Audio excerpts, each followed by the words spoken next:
Hello friends, myself doctor Neelam Tomar. मेरे YouTube channel में आप सभी का स्वागत है। आज की वीडियो में मैं आपको जो जानकारी दूंगी, ये समस्या महिलाओं में आजकल बहुत कॉमन हो रही है। ये समस्या लेकर जो महिलाएं वो हॉस्पिटल आती हैं, जिनको बहुत दिनों से प्रेगनेंसी नहीं हो रही है। कुछ महिलाएं तो IVF कराकर भी आती हैं, IVF फेलियर के बाद भी उनको प्रेगनेंसी नहीं हो पाती है। ये क्या समस्या है, इसके बारे में आज आपको बताऊंगी।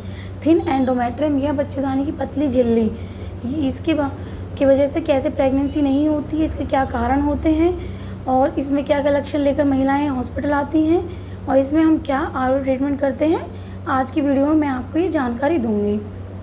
थिन एंडोमेट्रियम या बच्चेदानी की पतली झिल्ली, जो महिलाएं हैं उनमें जो बच्चेदानी होती है उसमें 3 लाइनिंग या 3 झिल्लियाँ होती हैं।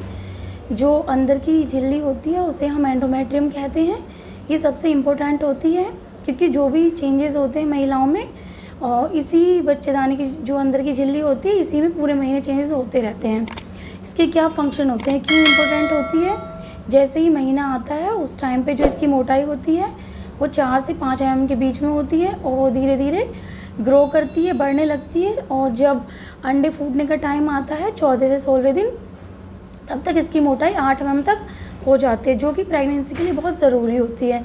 पर जिन महिलाओं को थिन एंडोमेट्रियम की समस्या है, मतलब जिनकी बच्चेदानी पतली है, उनको ये नॉर्मल जो मोटाई होती है वो नहीं हो पाती है और इसी वजह से प्रेगनेंसी नहीं हो पाती। और दूसरा इसका क्या कार्य होता है एंडोमेट्रियम का, जब भ्रूण बनता है शुक्राणु और अंडे से मिलने के बाद जो भ्रूण होता है वो इसी लेयर पे जाके चिपकता है बच्चेदानी में।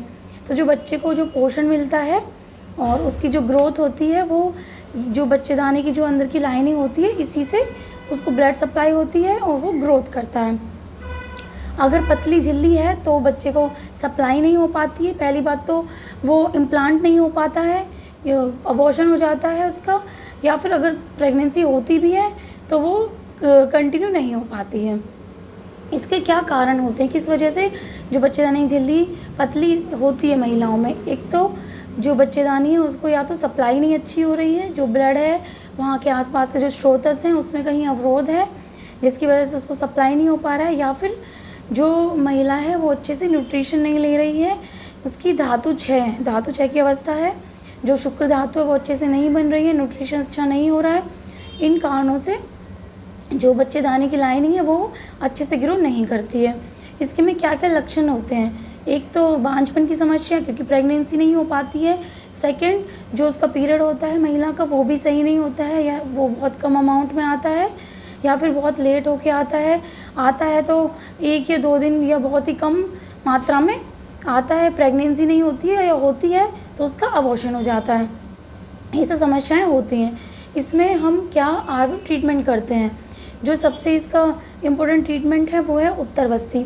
उत्तरवस्ती कैसे काम करती है, उत्तरवस्ती में जो भी हम घी या मेडिकेटेड ऑयल जो बच्चेदानी में छोड़ते हैं वो बच्चेदानी में एब्जॉर्ब होके बच्चेदानी की जो मोटाई है, जो बच्चेदानी की थिकनेस, एंडोमेट्रियम की थिकनेस है, उसको बढ़ाते हैं। वहाँ की जो सप्लाई है खून की उसको इम्प्रूव करते हैं और जो बच्चेदानी की स्ट्रेंथ है, मतलब उसकी जो ताकत होती है उसको बढ़ाते हैं। जो भी बच्चेदानी की कमज़ोरी है उसको दूर किया जाता है। इस तरीके से जो उत्तरवस्ती है उससे थिन एंडोमेट्रियम की समस्या में बहुत फ़ायदा मिलता है। इसके अलावा कुछ हर्ब्स भी आयुर्वेद में बताई गई हैं जो कि जो बच्चेदानी की झिल्ली उसको मोटा करने में हेल्पफुल होती हैं। इनका हम यूज़ करते हैं और उत्तरवस्ती कराते हैं पेशेंट्स को।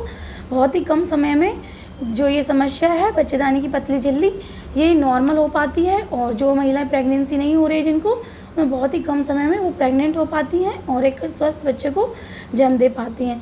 जो लोग मेरी वीडियोस देख रहे हैं और जिन लोगों अभी तक मेरी वीडियोस को लाइक और कमेंट्स नहीं किया है, मेरी वीडियोस को लाइक और कमेंट ज़रूर करिए और मेरे चैनल को सब्सक्राइब करना ना भूलें। Thank you.